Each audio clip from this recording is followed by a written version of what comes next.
जय हिंद साथियों। जो हम बात कर रहे थे कि मेवाड़ के गुहिल वंश के बारे में हम पढ़ रहे थे। अब जो गुहिल वंश है, इनकी जो शाखाएं हैं, इनकी दो शाखाओं में बढ़ता है ये, यानी कि एक रावल शाखा, एक राणा शाखा है। अब आज हम जो विस्तार से देखेंगे कि रावल शाखा के बारे में अध्ययन करेंगे कि जो रावल शाखा की शुरुआत होती है वो कब होती है और किसके समय में होती है। और अब रावल शाखा की जो अंतिम समय है, यानी कि इसका अंतिम शासक कौन है, इसकी जो समाप्ति किसके समय में होती है, आज हम उसी के बारे में विस्तार से देखेंगे।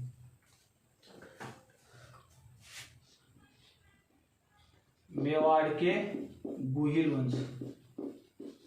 गुहिल वंश और गुहिल वंश भी दो भागों में बढ़ जाएगी। अब एक तो है रावल शाखा और एक है राणा शाखा। यानी कि आज हम देखेंगे कि इस रावल शाखा के बारे में अध्ययन से देखेंगे। अब देखेंगे कि दोस्तों, मेवाड़ के शासक थे रण सिंह। कौन है? रण सिंह। ये 1158 ईस्वी में मेवाड़ की गद्दी पर बैठते हैं। कब बैठते हैं? 1158 ईस्वी में ये मेवाड़ की गद्दी पर बैठते हैं। अब इस रण सिंह के जो बचपन का नाम था, इसे करण सिंह कहते थे, यानी बचपन में इसे करण सिंह कहते थे। अब ये रण सिंह किसका पुत्र है? विक्रम सिंह का पुत्र है। किसका पुत्र है? विक्रम सिंह का। यानी कि रण सिंह विक्रम सिंह का पुत्र है, इसके बचपन का नाम करण सिंह है। अब इसी रण सिंह के दो पुत्र थे। कितने पुत्र थे? दो। बड़ा कौन था? खेम सिंह। और छोटा कौन था? राहब। यानी छोटा राहब था और बड़ा खेम सिंह था। अब ये खेम सिंह यानी इसी रण सिंह के समय में मेवाड़ की जो गुहिल वंश की जो वंश है, ये दो भागों में बढ़ता है, एक रावल शाखा, एक राणा शाखा। ध्यान रखना दोस्तों, मेवाड़ के गुहिल वंश की जो शाखा है, ये रण सिंह के समय में दो भागों में ये बट जाता है। एक है रावल शाखा, दूसरी है राणा शाखा। अब जो रण सिंह के बड़े पुत्र थे खेम सिंह, ये खेम सिंह क्या करता है कि इस रावल शाखा का निर्माण करके और मेवाड़ पर शासन करना प्रारंभ कर देता है। कौन करता है? खेम सिंह। अब प्रश्न आएगा कि मेवाड़ के गुहिल वंश की शाखा किसके समय में दो भागों में बटी थी? तो रण सिंह के समय में। अब प्रश्न आएगा कि जो मेवाड़ के जो शासक थे, इस रावल शाखा का निर्माण किसने किया था? तो खेम सिंह ने किया था। अब इसका दूसरा पुत्र था राहब। ये राहब क्या करता है? एक ठिकाना बसाता है, सिसोदा ठिकाना। कौन सा ठिकाना? सिसोदा ठिकाना। इस ठिकाने की स्थापना करता है और बाद में यही राणा शाखा की शुरुआत कर देता है। कौन? राहब। अब ये सिसोदिया ठिकाना के संस्थापक राजा राहब है। कौन है? राजा राहब। अब ध्यान रखना कि दोस्तों, जो सिसोदिया वंश है, ये रावल शाखा की समाप्त हो जाएगी, यानी रतन सिंह की मृत्यु के साथ में ही ये समाप्त हो जाएगा और गुहिल वंश भी समाप्त। और इसी गुहिल वंश के स्थान पर सिसोदिया वंश प्रारंभ हो जाएगा। अब जो सिसोदिया वंश प्रारंभ होगा वो 13 दूनी 26 ईस्वी में, यानी 1326 ईस्वी में राणा हमीर के द्वारा सिसोदिया वंश की नींव रखी जाएगी। वो आगे देखेंगे, हम अध्ययन से करेंगे। अब इसी रण सिंह ने एक आहोर के पर्वत पर एक किले का निर्माण करवाया था। किसका निर्माण करवाए थे? किले का। अब ध्यान रखना कि रण सिंह का बचपन का नाम विक्रम सिंह है। रण सिंह विक्रम सिंह का पुत्र है, बचपन का नाम इसका करण सिंह है। 1158 ईस्वी में मेवाड़ की गद्दी पर बैठता है, आहोर के पर्वत पर एक किले का निर्माण करवाता है। इसी रण सिंह के समय में मेवाड़ की गुहिल वंश है, ये दो शाखाओं में बढ़ जाता है, एक रावल और एक राणा शाखा। खेम सिंह ने रावल शाखा की शुरुआत करके मेवाड़ में शासन प्रारंभ कर देते हैं और राजा राहब ये सिसोदिया ठिकाना बसाकर राणा शाखा की शुरुआत करते हैं। और फिर वही जो महाराणा या राणा या महाराणा कहलाते सिसोदिया वंश की। अब जो खेम सिंह है, इस खेम सिंह के दो पुत्र थे दोस्तों। कितने पुत्र थे? दो। एक है सामन सिंह और दूसरा है कुमार सिंह। कौन है? कुमार सिंह। अब देखेंगे कि हम सामन सिंह के बारे में देखते हैं एक बार कि खेम सिंह का जो उत्तराधिकारी है वो कौन है? सामन सिंह है। अब इस सामन सिंह के समय में एक विवाद हो जाता है, तो नाडोर और मेवाड़ के मध्य संघर्ष की शुरुआत हो जाती है। यानी कि खेम सिंह और खेम सिंह का पुत्र कौन है? सामन सिंह। और सामन सिंह का भाई कौन है? कुमार सिंह। अब देखना कि दोस्तों जो सामंत सिंह है ये 1172 ईस्वी में मेवाड़ की गद्दी पर शासन करता है और 1158 ईस्वी तक ये शासन करता है। ध्यान रखना दोस्तों, सामंत सिंह 1172 ईस्वी से 1178 ईस्वी तक ये मेवाड़ की भूमि पर शासन करता है। लेकिन सामंत सिंह की मृत्यु 1192 ईस्वी में तराइन के सेकंड युद्ध में होती है दोस्तों। अब ये 1178 से और 1192 ईस्वी के मध्य ये वागड़ प्रदेश में शासन करती है। कहां पर करते हैं? वागड़ प्रदेश, यानी कि वागड़ प्रदेश में ये गुहिल वंश की नींव रख देते हैं और फिर अपना शासन वागड़ प्रदेश में करना प्रारंभ कर देते हैं। कब करते हैं? 1178 से 1192 ईस्वी तक ये वागड़ प्रदेश के शासक थे और 1172 ईस्वी से 1178 ईस्वी तक ये मेवाड़ के शासक थे। अब इस सामंत सिंह के समय में नाडोल के मध्य संघर्ष की शुरुआत हो जाती है। अब ये नाडोल है वो किस जिले में है? पाली जिले में है। अब ध्यान रखना दोस्तों, सामंत सिंह के समय में नाडोल में जो चौहान शासक था कीर्तिपाल था। कौन था? कीर्तिपाल। इसे कीतु ए महान राजा भी कहा जाता है। अब ये कीर्तिपाल है, अल्लन का पुत्र है। अब प्रश्न आएगा कि नाडोल में जो चौहान वंश के संस्थापक है वो कौन है? तो लक्ष्मण सिंह है। अब प्रश्न आएगा कि जालोर में चौहान वंश के संस्थापक कौन है? तो कीर्तिपाल है। 1181-82 के आसपास में ये जालोर में चौहान वंश की नींव रख देते हैं। कौन? कीर्तिपाल। अब देखना कि कीर्तिपाल और राजस्थान का मध्यवर्ती संभाग यानी त्रिभुजा आकृति वाला जिला, यहाँ का शासक था पृथ्वीराज द्वितीय। कौन था? पृथ्वीराज द्वितीय। अब इस पृथ्वीराज द्वितीय की एक बहन थी पृथ्वीबाई। कौन थी? पृथ्वीबाई। अब दोस्तों ये कीर्तिपाल पृथ्वीराज चौहान पर तो आक्रमण नहीं करता है और सामंत सिंह पर आक्रमण करता है। क्यों करता है? क्योंकि पृथ्वीराज द्वितीय चौहान थे, नाडोल में चौहानों की शाखा थी, यानी अजमेर के थे, अजमेर से ही वंशज थे। अब ये अपनी बहन का विवाह है एक चौहान शासक से न करके एक गुहिल वंश के शासक से कर देता है। किससे? सामंत सिंह से। अब ये होता क्या है कि ये कीर्तिपाल पृथ्वीराज द्वितीय पर तो आक्रमण नहीं करता है और आक्रमण किस पर कर देता है? सामंत सिंह पर। कब करता है? 1174 ईस्वी में।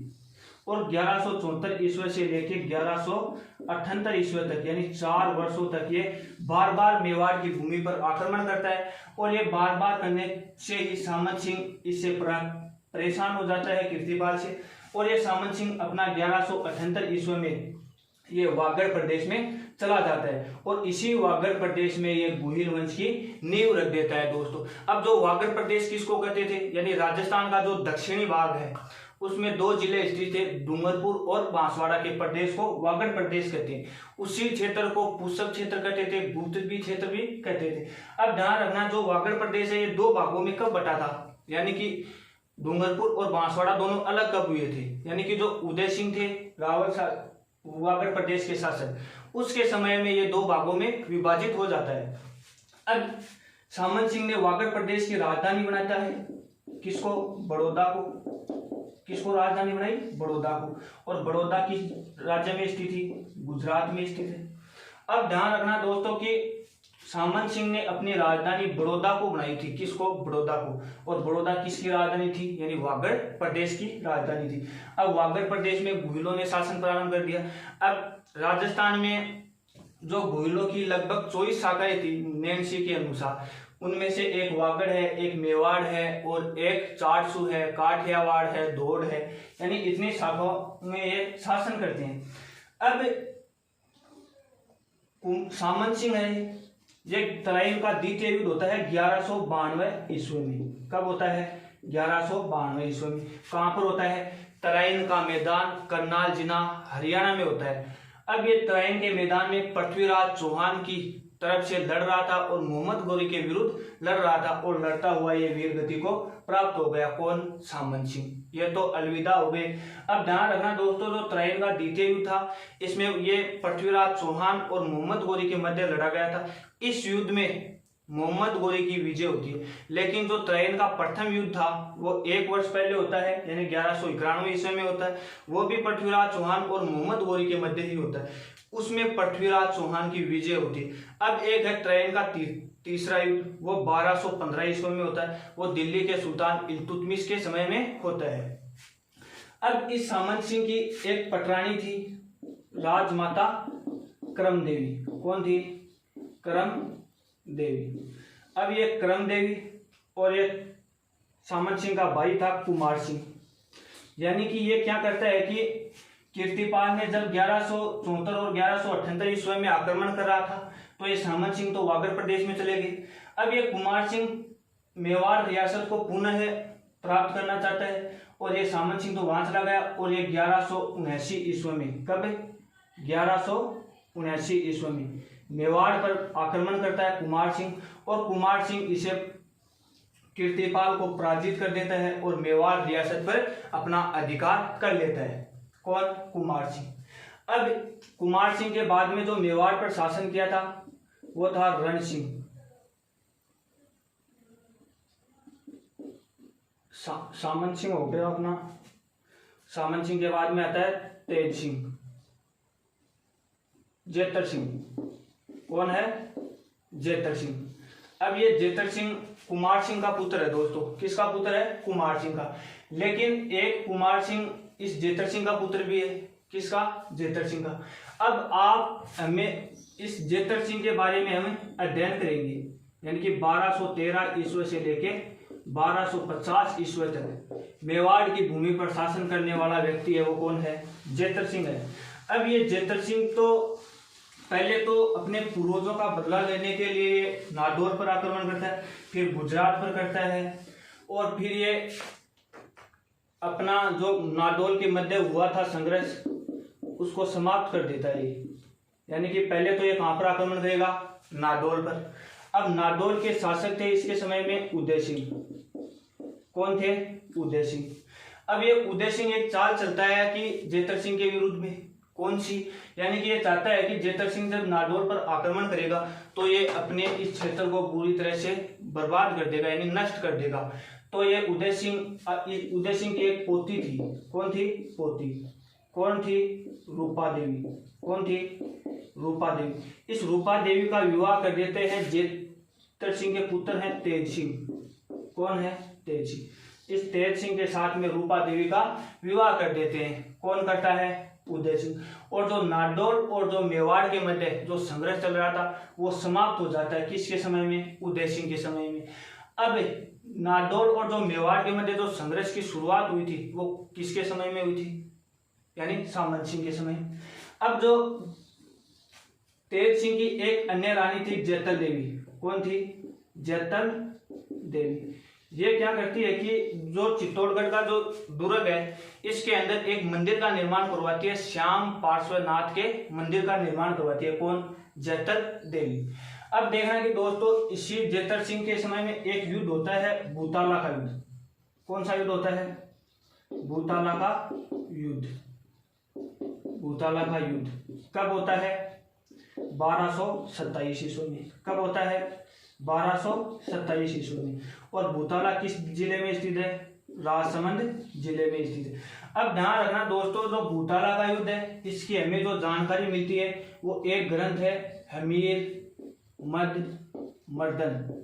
यानी इस ग्रंथ में हमें भूताला के युद्ध की जानकारी मिलती है। अब ये हमीर मद ग्रंथ के जो रचयिता है वो कौन है? जयसिंह सूरी है। कौन है? जयसिंह सूरी। यानी कि ये हमीर मद ग्रंथ में पूरे भूताला के युद्ध की जो जेतर सिंह है और दिल्ली के सुल्तान थे इल्तुतमिश उसकी जानकारी हमें इस ग्रंथ में मिलती है। अब जेतर सिंह पर आक्रमण करता है दिल्ली के गुलाम वंश के जो वास्तविक संस्थापक है इल्तुतमिश। कौन है? इल्तुतमिश। अब ध्यान रखना दोस्तों, जो इल्तुतमिश का जो शासनकाल था ये 1210 ईस्वी से लेके 1236 ईस्वी तक दिल्ली की राजगद्दी पर अपना शासन करते हैं। इससे पहले कुतुबुद्दीन ऐबक था, 1206 से 1210 ईस्वी तक था। अब ये इल्तुतमिश जो जेतर सिंह के समय में जो राजधानी थी नागदा, और आहड़ थी। कौन सी थी? आहड़। यानी कि ये इल्तुतमिश पहले तो नागदा पर आक्रमण करता है और ये जब नागदा को पूरी तरह से नष्ट कर देता है, यानी नागदा का जो आसपास का क्षेत्र था इसे ये तहस नहस कर देता है। फिर जेतर सिंह ने कुछ समय के लिए आहड़ को राजधानी बनाई और फिर अपनी राजधानी क्या परिवर्तन कर ली? चित्तौड़गढ़ को। किसको? चित्तौड़गढ़ को। अब ध्यान रखना दोस्तों, जो चित्तौड़गढ़ की जो राजधानी है ये जेतर सिंह के समय में बनी थी। यानी कि अब जो मेवाड़ के भुइल वंश है इसकी तीसरी राजधानी है चित्तौड़गढ़। और जो मेवाड़ के भुइल वंश की जो प्रथम राजधानी थी वो कौन सी थी? नागदा थी। मेवाड़ के भुइल वंश की जो द्वितीय राजधानी थी वो कौन सी थी? आहड़ थी। किसने बनाई थी? राजा अलख ने। अब जो मेवाड़ के भुइल वंश की तीसरी राजधानी है वो कौन सी है? चित्तौड़गढ़ है। किसने बनाई थी? जेतर सिंह ने बनाई थी। अब ये चित्तौड़गढ़ के अपनी राजधानी बना लेता है। इल्तुतमिश और जेतर सिंह के मध्य जो भूताला का युद्ध हो रहा था इसमें जेतर सिंह की सेना इल्तुतमिश की सेना को पराजित कर देती है, यानी इल्तुतमिश हार जाता है और जेतर सिंह की विजय हो जाती है। किसकी विजय होती है? जेतर सिंह की। अब ध्यान रखना दोस्तों, जो भूताला का युद्ध है इसकी डेट कुछ इतिहासकार 1222 ईस्वी से लेकर 1229 ईस्वी के मध्य भी बताते हैं, लेकिन राजस्थान के इतिहास के पिता है कर्नल जेम्स टोड। ये कहता है कि जेतर सिंह ने इल्तुतमिश की सेना को 1201 ईस्वी में पराजित किया था। कहां पर? नागौर के निकट, यानी नागौर के निकट इल्तुतमिश की सेना को जेतर सिंह ने पराजित किया था। कब? 1201 में। यह बात कौन करता है?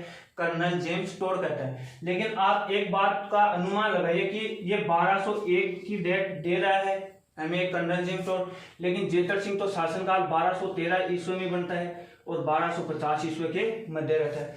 लेकिन इल्तुतमिश भी जो शासनकाल प्रारंभ करता है दिल्ली गढ़ी पर, यह 1210 ईस्वी में बैठता है और 1236 ईस्वी तक रहता है। तो ये कर्नल जेम्स टोड 1201 ईस्वी को क्यों कहा? यानी कि ये विवाद का कारण है, यानी कि ये डेट मान्य नहीं है। अब डेट तो 1227 ही है, यानी हमीर मद ग्रंथ के अनुसार। अब ये हमीर शब्द तो इल्तुतमिश के लिए प्रयोग किया गया था और मद और मर्दन शब्द जेतर सिंह के लिए प्रयोग किया गया था। यानी कि ये कहता है कि इल्तुतमिश ने जेतर सिंह का जो मान मर्यादा को ही नहीं समझ पाया। इस ग्रंथ में ये हमीर मद मर्दन ये शब्द का प्रयोग किया गया है। अब ध्यान रखना कि इसी जेतर सिंह के समय में 1248 ईस्वी में एक आक्रमण होता है नसीरुद्दीन महमूद के द्वारा। नसीरुद्दीन महमूद यानी कि मेवाड़ पर ये एक बार असफल आक्रमण करते हैं। किसके समय में? जेतर सिंह के समय में आक्रमण करते हैं। अब इसी जेतर सिंह के दो सेनापति थे। सेनापति कौन थे? बालक और मदन। कौन थे? बालक और मदन। यानी कि बाम याद कर लो। क्या? बाम। बै से बालक, मैं से मदन। ध्यान रखना दोस्तों, जेतर सिंह के दो सेनापति हैं, बालक और मदन। अब जेतर सिंह ने गुजरात के शासक थे त्रिभुवनपाल। कौन थे? त्रिभुवनपाल। अब त्रिभुवनपाल और जेतर सिंह के मध्य युद्ध हो रहा था और उसी युद्ध में एक व्यक्ति है वीर धवल। कौन है? वीर धवल। इस वीर धवल के दो मंत्री थे, वास्तुपाल और तेजपाल। कौन थे? वास्तुपाल और तेजपाल। यानी कि वीर धवल वास्तुपाल और तेजपाल को जेतर सिंह के दरबार में भेजता है संधि करने के लिए, लेकिन जेतर सिंह संधि करने से मना कर देता है और वास्तुपाल और तेजपाल पुनः है वीर धवल के पास में चले जाते हैं। अब ध्यान रखना दोस्तों, ये वास्तुपाल तेजपाल किसके मंत्री थे? वीर धवल के। अब यह एक चीज और है कि वास्तुपाल और तेजपाल ने राजस्थान का जो दिलवाड़ा का जो जैन मंदिर स्थित है उसका निर्माण करवाया था। किसने? वास्तुपाल और तेजपाल ने। अब दिलवाड़ा के जैन मंदिर किस जिले में है? तो सिरोही जिले में स्थित है। अब प्रश्न आएगा कि राजस्थान की तीसरी सबसे ऊंची चोटी कौन सी है? तो देलवाड़ा है। प्रथम गुरु शिखर है, सेकंड शेर है, तीसरी देलवाड़ा है। अब आएगा कि जो देलवाड़ा के जो जैन मंदिर है इनमें कुल 5 जैन मंदिर है, यानी महावीर स्वामी का है, नेमिनाथ जी का है, लूणवा स्वामी का है और ऋषभ देव जी का मंदिर है। यानी कि ये वास्तुपाल और तेजपाल लूणवा शाही नेमिनाथ जी जैन मंदिर का निर्माण करवाते हैं। कौन? वास्तुपाल और तेजपाल। अब इसी जेतर सिंह के समय में गुजरात के शासक त्रिभुवनपाल से भी इन्होंने युद्ध किया था। 1248 ईस्वी में नसीरुद्दीन महमूद भी इसके साथ में आक्रमण किया था, जो असफल था। एक भूतालय के युद्ध की जानकारी को ध्यान रखना कि कब हुआ था। 1227 ईस्वी में किन किन के मध्य हुआ था, जेतर सिंह और इल्तुतमिश के मध्य। अब इसी जेतर सिंह के बारे में डॉक्टर गौरी शंकर हीराचंद एक बात कहता है कि जो दिल्ली सल्तनत के समय में जो शासक कर रहे थे, मेवाड़ में सबसे शक्तिशाली राजा, सबसे बलवान, सबसे प्रतापी शासक कौन था? जेतर सिंह था। यह बात कौन कहता है? डॉक्टर गौरी शंकर हीराचंद ओझा कहता है। ये रोहिड़ा गांव सिरोही के निवासी थे डॉक्टर गौरी शंकर हीराचंद ओझा। ये क्या कहते हैं कि दिल्ली के जो सुल्तान थे, उनके समय में जो मेवाड़ के सबसे प्रतापी, सबसे बलवान, सबसे शक्तिशाली राजा कौन है? जेतर सिंह है। अब एक इतिहासकार और है, डॉक्टर दशरथ शर्मा। ये एक बात कहता है कि इसी जेतर सिंह के जो काल को मध्यकालीन मेवाड़ का सवर्ण काल कहा था। क्या कहा था? सवर्ण काल। अब प्रश्न आएगा कि मध्यकालीन मेवाड़ का सवर्ण काल किस शासक को कहा जाता है?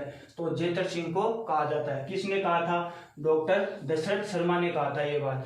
इसीलिए इसे मेवाड़ का नव शक्ति का संचारक कहा जाता है। क्या कहा जाता है? संचारक। यानी कि इसका उपनाम है कि मेवाड़ का नव शक्ति का संचारक जेतर सिंह को कहा जाता है। क्यों? क्योंकि मध्यकालीन मेवाड़ का सवर्ण काल किसे कहा जाता है? जेतर सिंह को, इसीलिए इसे कहा जाता है। अब इसी डॉक्टर दशरथ शर्मा ने जो सिंधु घाटी सभ्यता की तीसरी राजधानी है, वो कालीबंगा को बनाई थी। किसको? कालीबंगा सभ्यता को बताई थी। इसी डॉक्टर दशरथ शर्मा ने एक बात कही थी कि जो चौहान थे सांबर के, उन्हें बिजोलिया शिलालेख में वत्स गोत्र ब्राह्मण बताया गया था। ये बात भी कौन कहा था? डॉक्टर दशरथ शर्मा ने कहा था। अब जो जेतर सिंह के बाद में जो मेवाड़ की गद्दी पर शासक बनते हैं, वो इसके पुत्र थे तेज सिंह। कौन थे? तेज सिंह। कब बनते हैं? 1250 ईस्वी से 1273 ईस्वी तक मेवाड़ की गद्दी पर शासन कौन करते हैं? तेज सिंह करते हैं। अब इस तेज सिंह की हमें जो जानकारी मिलती है, वो एक तो है कि जो मेवाड़ चित्रकला, किसकी? मेवाड़ चित्रकला की शुरुआत होती है दोस्तों।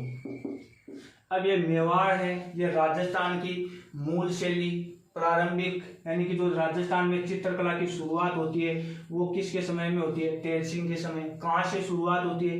यानी कि मेवाड़ रियासत से शुरुआत होती है। अब प्रश्न आए कि जो चित्रकला का आरंभिक केंद्र कौन सा था? तो बूंदी था। और प्रारंभिक केंद्र कौन सा है? मेवाड़ है। अब इसी तेज सिंह के समय में 1260 ईस्वी में आहड़ से, कहाँ से? आहड़। आहड़ किस जिले में है? उदयपुर जिले में स्थित है। आहड़ किस नदी के किनारे स्थित है? बनास नदी के किनारे। यानी इस आहड़ से हमें एक चित्रित ग्रंथ पाया गया था कि श्रावक प्रतिक्रमण सूत्र चूर्णी। कौन सा ग्रंथ? श्रावक प्रतिक्रमण सूत्र और चूर्णी, ये ग्रंथ पाया गया था। अब ये मेवाड़ की जो चित्रकला है, इसका प्रथम चित्र है श्रावक प्रतिक्रमण सूत्र चूर्णी। कहाँ से प्रारंभ हुआ था?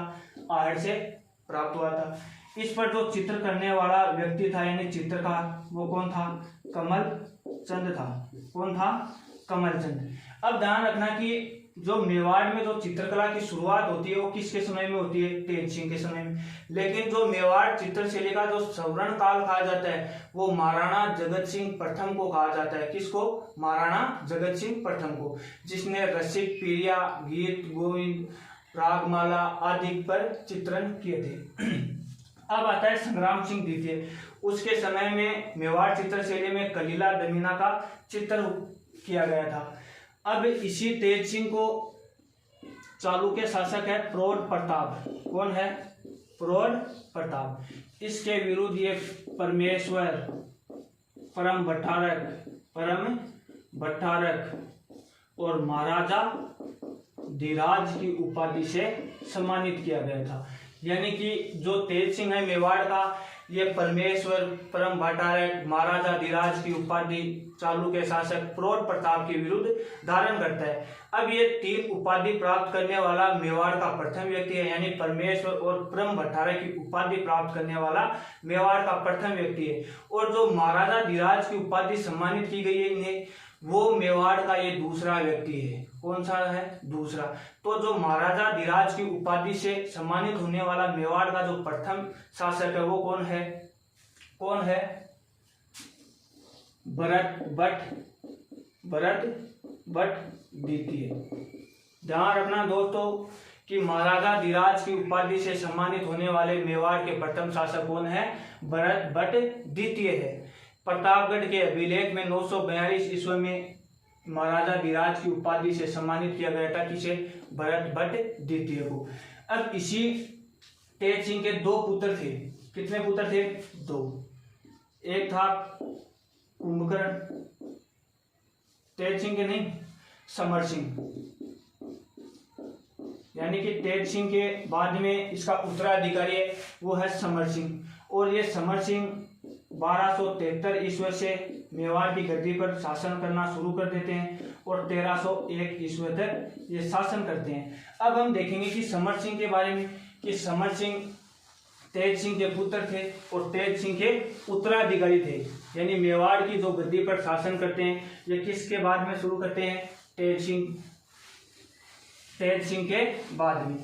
अब ध्यान रखना दोस्तों, तेज सिंह के बारे में 2-4 ग्रंथ हैं, उनसे हमें जानकारी मिलती है। यानी समर सिंह की हमें जानकारी मिलती है। एक तो है कुंभलगढ़ प्रशस्ति। कुंभलगढ़ प्रशस्ति में तेज सिंह को एक नाम से जाना जाता है कि इसे शत्रुओं की शक्ति का अपहरणहर्ता कहा गया था। किसमें? कुंभलगढ़ प्रशस्ति में। किसे कहा गया था? समर सिंह को। किसमें? कुंभलगढ़ प्रशस्ति में क्या कहा गया था? कि शत्रुओं की शक्ति का अपहरणहर्ता कहा गया था। एक है आबू के लेख, आबू लेख। इसमें इसे कहा गया था कि जो तुर्कों के विरुद्ध गुजरात का उद्धारक कहा गया था। क्या कहा गया था? तुर्कों के विरुद्ध गुजरात का उद्धारक कहा गया था। गुजरात का उद्धारक किस में कहा गया था दोस्तों? आबू के लेख में। आबू का लेख है, ये कहाँ स्थित है? सिरोही में स्थित है। अब आपको ध्यान रखना है कि तुर्कों के विरुद्ध गुजरात का उद्धारक मेवाड़ के किस महाराणा को कहा जाता है? तो समर सिंह को कहा जाता है। अब प्रश्न आएगा कि मेवाड़ का उद्धारक किसे कहा जाता है? तो राणा हमीर को कहा जाता है। एक महाराणा प्रताप के जो सहायता करने वाले पाली के निवासी भामाशाह को भी कहा जाता है। अब प्रश्न आएगा कि मारवाड़ का उद्धारक किसे कहा जाता है? तो वीर दुर्गादास राठौड़ को कहा जाता है। किसे कहा जाता है? वीर दुर्गादास राठौड़ को। अब प्रश्न आएगा कि भारत का उद्धारक किसे कहा जाता है? तो गवर्नर जनरल लॉर्ड रिपन को कहा जाता है, जिसके समय में भारत की प्रथम नियमित जनगणना हुई थी 1881 ईस्वी में। और तब से लेकर आज तक जनगणना चल रही है, यानी 15वीं है और स्वतंत्रता के बाद में 7वीं जनगणना थी। अब जो लॉर्ड रिपन है, इसके समय में भारत में प्रथम फैक्ट्री अधिनियम यानी कारखाना अधिनियम भी पारित हुआ था। अब आबू के लेख में समर सिंह को क्या कहा जाता है? तुर्कों के विरुद्ध गुजरात का उद्धारक कहा जाता है। एक है ग्रंथ है तीर्थ कलप, जिसके रचयिता कौन है? आचार्य जीन बद्र सूरी। इस ग्रंथ में जानकारी हमें मिलती है कि जो अलाउद्दीन खिलजी की सेना थी, ये 1299 के आसपास में गुजरात पर आक्रमण करने के लिए जा रही थी। तब इसी समर सिंह ने अलाउद्दीन खिलजी की जो सेना थी इसे शाही दंड देकर आगे बढ़ने दिया था। किस ग्रंथ में जानकारी मिलती है? तीर्थ कलप ग्रंथ में। तीर्थ कलप ग्रंथ के रचयिता कौन है? जीन बद्र सूरी। आबू के लेख में गुजरात तुर्कों के विरुद्ध या गुजरात का उद्धारक कहा गया था। कुंभलगढ़ प्रशस्ति में क्या कहा गया था इन्हें? कि शत्रुओं की शक्ति का अपहरणहर्ता कहा गया था। अब इसी समर सिंह के 2 पुत्र थे। कितने पुत्र थे? 2। एक कुंभकर्ण था, कुंभकर्ण, और दूसरा रावल रतन सिंह था, रावल रतन सिंह। अब देखना कि दोस्तों जो समर सिंह के बाद में जो मेवाड़ का उत्तराधिकारी बनता है वो कौन बनता है, रावल रतन सिंह बनता है। अब ये रावल रतन सिंह जो मेवाड़ का शासक तो बनता है समर सिंह के बाद में, लेकिन इसकी जो जानकारी मिलती है कि ये समर सिंह के उत्तराधिकारी थे या नहीं थे, वो कुंभलगढ़ प्रशस्ति और एकलिंग महात्माएं में जानकारी मिलती है। अब ये कुंभलगढ़ प्रशस्ति है, ये कुंभलगढ़ के किले में एक मंदिर है, महादेव के मंदिर, उस पर ये लगी हुई है। ये 5 यानी कि संस्कृत भाषा की 5 काली शिलालेख में निर्मित है और कुंभलगढ़ प्रशस्ति के जो रचयिता हैं वो महेश के द्वारा ये रची गई थी। अब इसमें और एक लिंग महात्म्य में जानकारी मिलती है कि समर सिंह के उत्तराधिकारी कौन थे, रावल रतन सिंह। और ये कुंभकर्ण अपने पिता से आज्ञा लेकर नेपाल चला जाता है और नेपाल में गुहिल वंश की नींव रख देता है और नेपाल में अपना शासन प्रारंभ कर देता है। कौन, कुंभकर्ण। अब देखेंगे कि रावल रतन सिंह के बारे में। जो रावल रतन सिंह का शासनकाल है 1301 ईस्वी से 1303 ईस्वी तक है दोस्तों। ध्यान रखना दोस्तों, रावल रतन सिंह का कार्यकाल पूछा गया है एक बार एग्जाम में कि ये इनका जो शासनकाल है कब से कब तक का था। तो 1301 ईस्वी से लेकर 1303 ईस्वी तक ये मेवाड़ की भूमि पर शासन करते हैं, यानी कि चित्तौड़गढ़ के किले पर। अब जो रावल ये शाखा है ये रण सिंह के समय में 2 भागों में बटी थी। अब ये रावल शाखा की इसकी मृत्यु के साथ में ही समाप्त हो जाएगी, यानी कि रावल शाखा का अंतिम व्यक्ति है रावल रतन सिंह, और इसी रावल शाखा के बाद में गुहिल वंश की भी समाप्ति हो जाएगी और फिर गुहिल वंश के स्थान पर एक सिसोदिया वंश की नींव रखी जाएगी। अब इस रावल रतन सिंह की जो हमें जानकारी मिलती है वो कहाँ से मिलती है, एक ग्रंथ है अमीर खुसरो के द्वारा रचित, अमीर खुसरो के द्वारा रचित खजाइन, नूर और फुतू है। एक तो इसमें हमें जानकारी मिलती है। इसी ग्रंथ को तारीख ए अलाई कहते हैं, अमीर खुसरो के द्वारा रचित है। ये ग्रंथ है पद्मावत, पद्मावत ये मलिक मोहम्मद जायसी के द्वारा रचित है। कब रचा गया था, 1540 ईस्वी में। और ये मलिक मोहम्मद जायसी शेरशाह सूरी के दरबार में रहते हैं। अब ये घटना तो है रतन सिंह की 1303 की, लेकिन मलिक मोहम्मद जायसी ग्रंथ की रचना 1540 ईस्वी में करते हैं। और ये 1540 और 1303 यानी कि लगभग 240 वर्ष बीत गए। इसके बाद में मलिक मोहम्मद जायसी रतन सिंह की इतिहास की यानी कि इसकी पृष्ठभूमि की जानकारी हमें देता है। यानी इसमें क्या कहा गया है, एक है कुंभलगढ़ प्रशस्ति, प्रशस्ति। अब देखना कि दोस्तों इसकी जो जानकारी किस प्रकार हमें मिलती है, यानी कि किस ग्रंथ में क्या बातें हमें देखने को मिलती है। अब जो दिल्ली के सुल्तान थे अलाउद्दीन खिलजी, कौन थे, अलाउद्दीन खिलजी। ये अलाउद्दीन खिलजी खिलजी वंश के सेकंड शासक थे। इसका जो शासनकाल था 1296 ईस्वी से लेकर 1316 ईस्वी तक ये दिल्ली की भूमि पर राज करते हैं। अब आपको ध्यान रखना है कि ये अलाउद्दीन खिलजी रावल रतन सिंह पर आक्रमण क्यों करता है, यानी कि ये अलाउद्दीन खिलजी अपनी साम्राज्य विस्तार की नीति में लगा हुआ था, यानी कि अपना क्षेत्र को मिला रहा था, यानी अपना वर्चस्व अपने रियासतों में बढ़ा रहा था। और दूसरा एक कारण था कि जो चित्तौड़गढ़ का किला था इसकी सामरिक भवन वास्तुकला ये बहुत ही एक अति सुंदर थी, तो अलाउद्दीन खिलजी का आक्रमण करना इन्हें उचित समझा।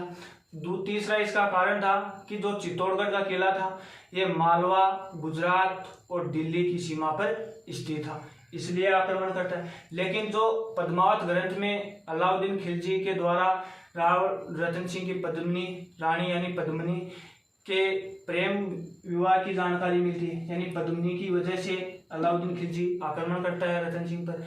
अब ये किस प्रकार कर रहा है, यानी कि जो अपनी साम्राज्य विस्तार की ये नीति में लगा हुआ था। अब अलाउद्दीन खिलजी जो रावल रतन सिंह की चित्तौड़गढ़ के शासक थे, और जो चित्तौड़गढ़ का किला है ये मालवा, दिल्ली, गुजरात की सीमा पर स्थित था, यानी दिल्ली के निकट था। तब ये अलाउद्दीन खिलजी ने रतन सिंह को कहा कि चित्तौड़गढ़ का किला हमारे अधीन कर दो। तो रतन सिंह ने अधीन नहीं किया।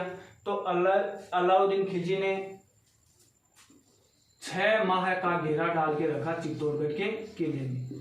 कब? 18 जनवरी 1303 ईस्वी को दिल्ली से अपनी सेना लेकर अलाउद्दीन खिलजी रवाना हो जाते हैं। ये बात कौन कहता है? अमीर खुसरो कहता है कि अलाउद्दीन खिलजी ने 28 जनवरी 1303 ईस्वी को दिल्ली से अपनी सेना लेकर रवाना हो जाते हैं। और कब आक्रमण करते हैं? 26 अगस्त को, और 1303 ईस्वी को इन्हें सफलता मिलती है। यानी कि 6 माह तक ये घेरा डाल के रखे थे अलाउद्दीन खिलजी। अब जो एक ठिकाना था सिसोदिया ठिकाना, कौन सा था? सिसोदिया ठिकाना। इस ठिकाना के शासक थे लक्ष्मण सिंह, और लक्ष्मण सिंह के कुल 8 पुत्र थे, जिनमें से 7 पुत्र तो और लक्ष्मण सिंह खुद। इन 6 माह के द्वारा अलाउद्दीन खिलजी और रतन सिंह के ऊपर बार बार जो आक्रमण कर रहा था, उनमें ये शहीद हो गया लक्ष्मण सिंह। तो अब इसी लक्ष्मण सिंह का एक पुत्र बच गया था, हरि सिंह। यानी 7 तो शहीद हो गए और बचा कौन सा? हरि सिंह। इसे अजय सिंह भी कहते थे। और इसी हरि सिंह का पुत्र था राणा हमीर। और यह राणा हमीर 13 दूनी 26 यानी 1326 ईस्वी में एक भुइल वंश के स्थान पर एक नए वंश की नींव रख देते हैं, यानी सिसोदिया वंश की नींव रख देते हैं। अब ये लक्ष्मण सिंह के पुत्र थे हरि सिंह, हरि सिंह के पुत्र थे राणा हमीर। कब रखी थी? 13 दूनी 26 ईस्वी में सिसोदिया वंश की नींव रख देते हैं। अब ये अलाउद्दीन खिलजी अपना जो शिविर लगाया था सेना का, ये एक गंभीरी और बेड़च नदी के निकट एक डूंगरी स्थित है, चित्तौड़ी नामक डूंगरी। कौन सी? चित्तौड़ी नामक डूंगरी। इस पर 6 माह तक ये घेरा डाल के रखा था। ये 7 पुत्र लक्ष्मण सिंह ये शहीद हुए थे। ये बात कौन कहता है? कुंभलगढ़ प्रशस्ति कहती है। अमीर खुसरो ने 28 जनवरी 1303 को दिल्ली से रवाना होना बताया गया है। अब यह कुंभलगढ़ प्रशस्ति कहती है कि सिसोदिया ठिकाना के शासक थे लक्ष्मण सिंह। इनके 8 पुत्र थे, 7 पुत्र शहीद और लक्ष्मण सिंह शहीद हो गए थे 6 माह के घेराबंदी में।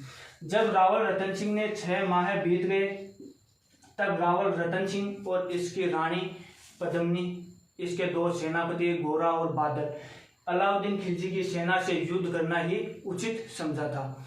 तब रावल रतन सिंह ने 26 अगस्त 1303 ईस्वी को चित्तौड़ दुर्ग के फाटक खोल दिए थे और गोरा और बादल के साथ में चित्तौड़ दुर्ग से निकल गए थे रतन सिंह, और केसरिया वस्त्र धारण करके अलाउद्दीन खिलजी की सेना पर टूट पड़ते हैं और ये वीरगति को प्राप्त हो जाते हैं।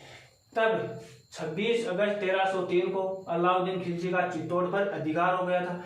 और जो रावल रतन सिंह की जो रानी थी पद्मिनी, ये 1600 महिलाओं के साथ में जोहर कर लेती।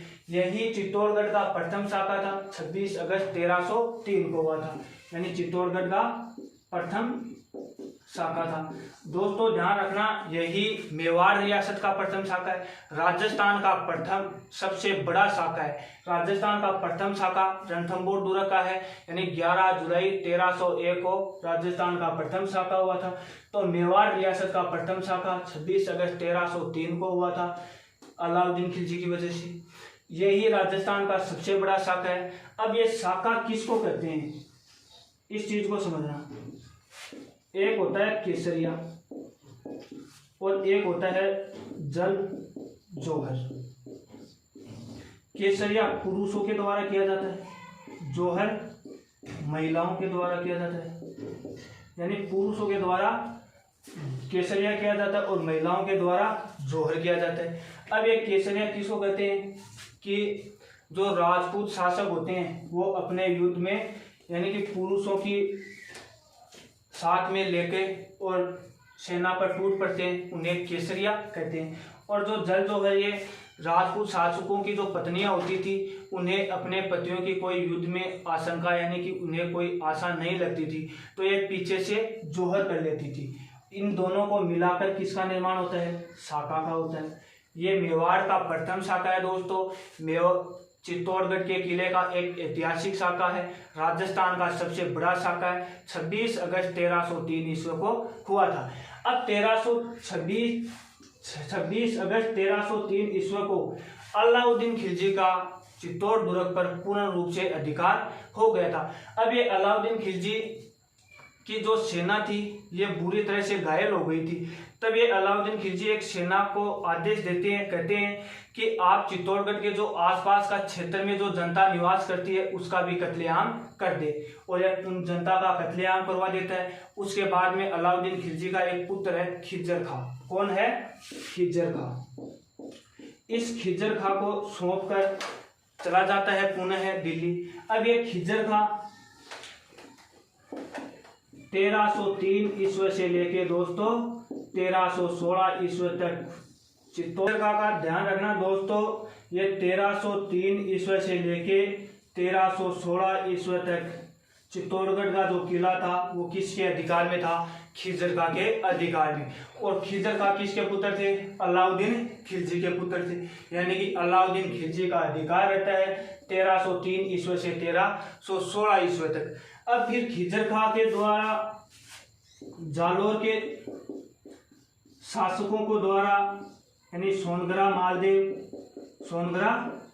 मालदेव को ये सौंप कर चला जाता है। अब ये सोनग्रा मालदेव 1316 ईस्वी से लेके 1326 ईस्वी तक चित्तौड़गढ़ का अधिकार सोनग्रा मालदेव के अधिकार में था।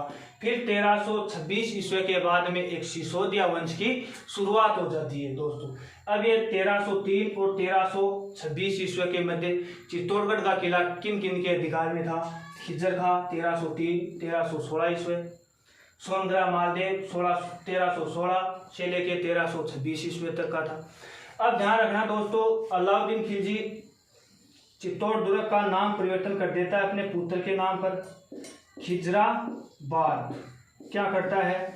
खिजराबाद। यानी कि अलाउद्दीन खिलजी चित्तौड़गढ़ के जो किला है इसका नाम खिजराबाद कर देता है। अलाउद्दीन खिलजी राजस्थान के 3 दुर्गों के नाम परिवर्तन करता है। एक जो सिवाना दुर्ग है उसे का नाम खैरदाबाद कर देता है। एक है जालोर दुर्ग जिसका नाम जलालाबाद कर देता है। कौन? अलाउद्दीन खिलजी। अब ये खिजराबाद चित्तौड़गढ़ का नाम था। अब ये खिजराबाद की जो हमें जानकारी मिलती है कहाँ से मिलती है?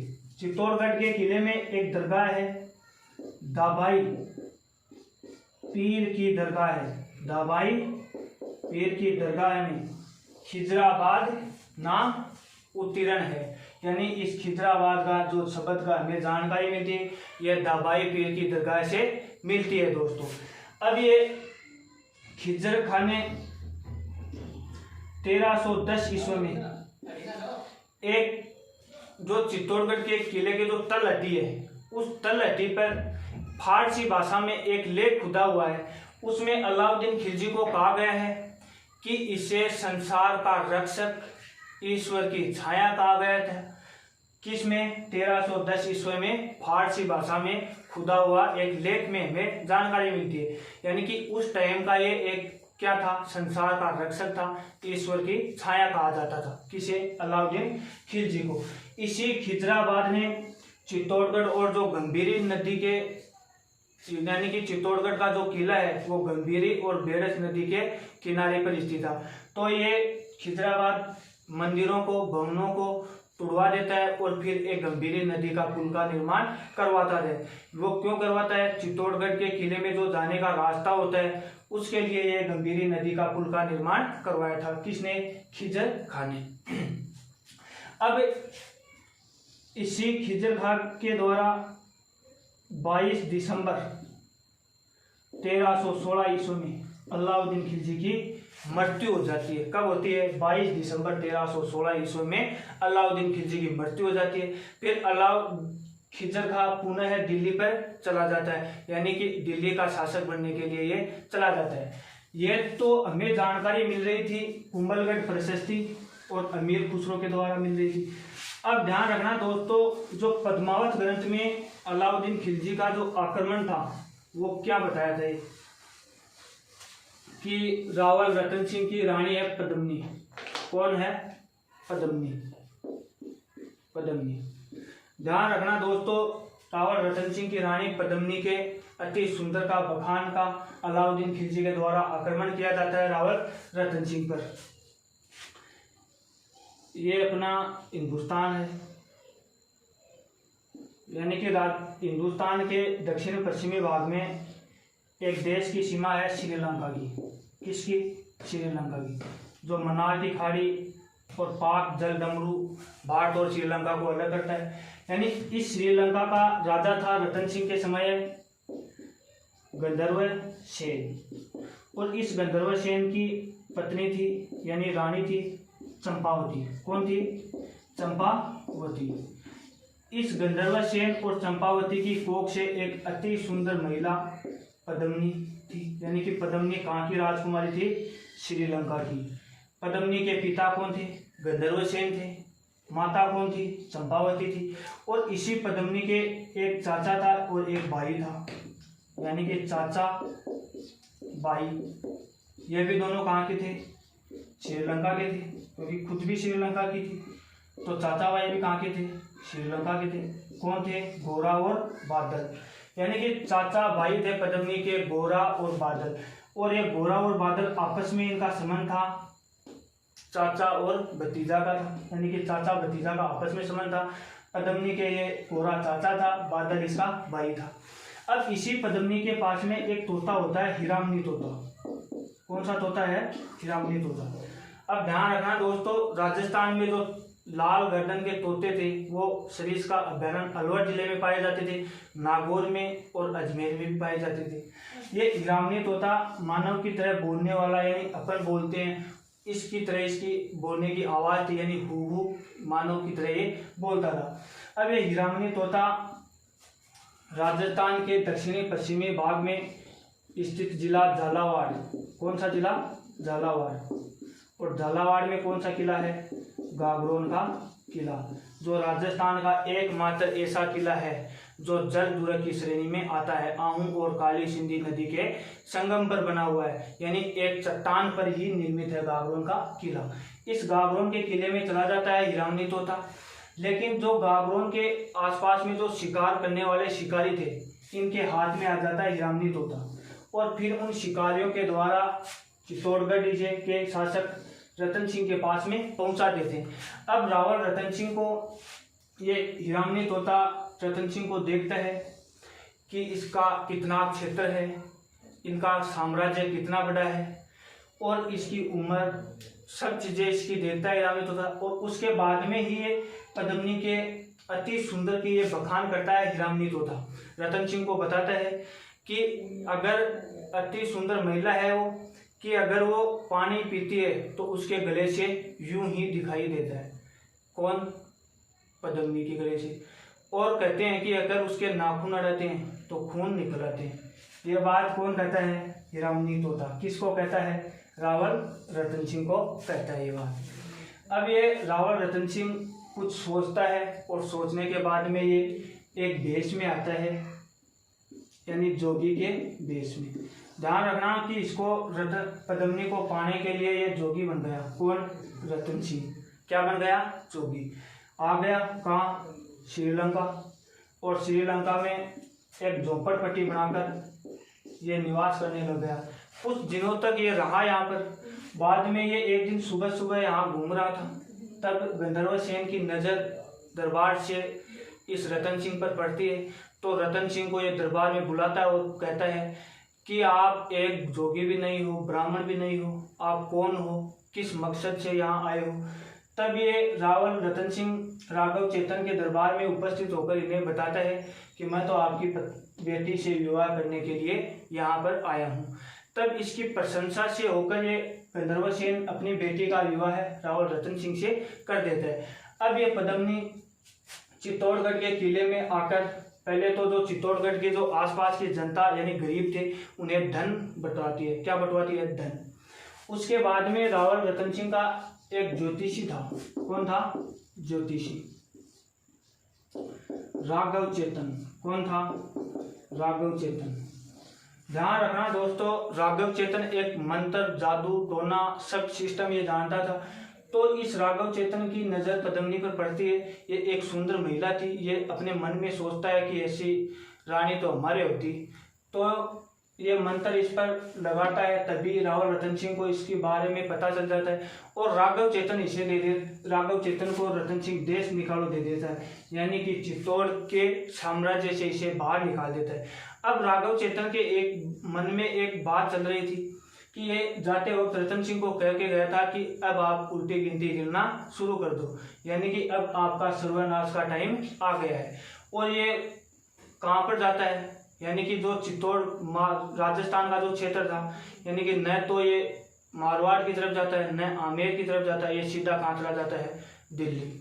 और दिल्ली में बादशाह कौन थे, अलाउद्दीन खिलजी थे। अब ये अलाउद्दीन खिलजी को जाकर ये राघव चेतन कहता है कि हे सुल्तान, आपके क्या हाल है। तो सुल्तान आदेश देते हैं कि ज्योतिषी, हमारा कितना बड़ा क्षेत्र है और हमें आराम करने के लिए कुछ दासियां हैं, सब चीज़ें हमारे हैं, हमारा क्षेत्र फैला हुआ है। तब ये राघव चेतन अलाउद्दीन खिलजी को उकसाना चाहता है, यानी इसको ये उकसा रहा है कैसे भी करके, यानी कि ये आक्रमण कर दे रतन सिंह पे। बदला तो लेना चाहता है राघव चेतन और आक्रमण करता है अलाउद्दीन खिलजी, यानी उसको उकसा रहा है, ये उलझा रहा है उसको। फिर ये अलाउद्दीन खिलजी के मन में चलना बात शुरू हो गई कि एक बार उसको दरबार में रतन सिंह के द्वारा भेजा जाए, कि अलाउद्दीन खिलजी रतन सिंह को पत्र भेजते हैं दिल्ली से। उसमें लिखते हैं कि रानी को शाही दरबार में उपस्थित किया जाए। अब राघव चेतन उपस्थित नहीं करता है, कहता है कि 1 करोड़ रुपए लगे हैं विवाह के, ऐसे ही थोड़ी करूँगा। तो ये नहीं करता है, मना कर देता है। और मना करने के बाद में अलाउद्दीन खिलजी सेना लेकर दिल्ली से रवाना हो गए और कहाँ गए, चित्तौड़गढ़ के पास में, यानी कि 8 माह तक घेरा डाला। कितने माह तक, 8 माह तक घेरा डाल के रखा अलाउद्दीन खिलजी। फिर भी अलाउद्दीन खिलजी को कोई सफलता नहीं मिली।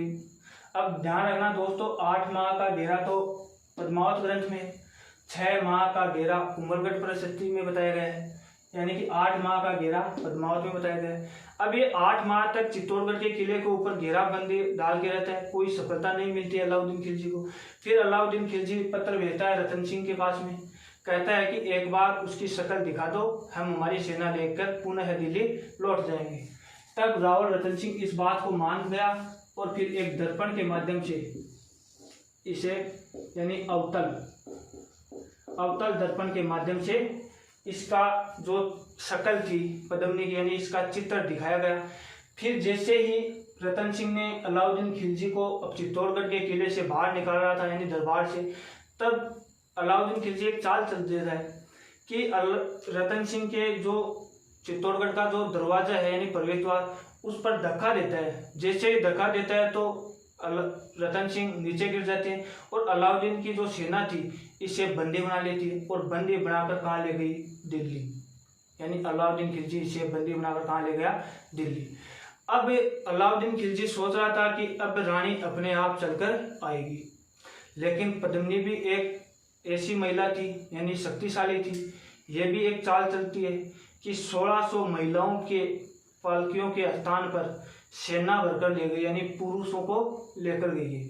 अब ये जैसे ही दिल्ली पहुंचती है तो दिल्ली से 2-4 किलोमीटर के दायरे, यानी पीछे ही है, अलाउद्दीन खिलजी को पत्र लिखती है और कहती है कि आप मुझे अपने पहले वाले पति से मिला दो और उसके बाद में ही मैं आपकी बेगम बन जाऊंगी। यानी कि फिर ये अलाउद्दीन खिलजी मान जाता है और इस बात का इसे पद्मिनी को रतन सिंह के दरबार में, यानी रतन सिंह जहाँ पर कैद था वहाँ पर लेकर जाते हैं।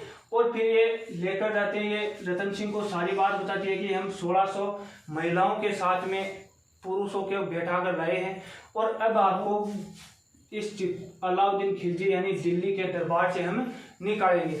जैसे ही पद्मिनी रतन सिंह को दिल्ली से लौटकर चित्तौड़गढ़ की तरफ आती है, तभी रतन सिंह का सेनापति था गोरा और बादल। कौन था, गोरा और बादल। अब ये गोरा क्या करता है कि अलाउद्दीन खिलजी की जो सेना थी पीछे से उस पर आक्रमण कर रहा था, यानी उसको ये रोक रहा था और गोरा शहीद हो गया बीच में से ही। और ये बादल और रतन सिंह, रावल रतन सिंह बचे।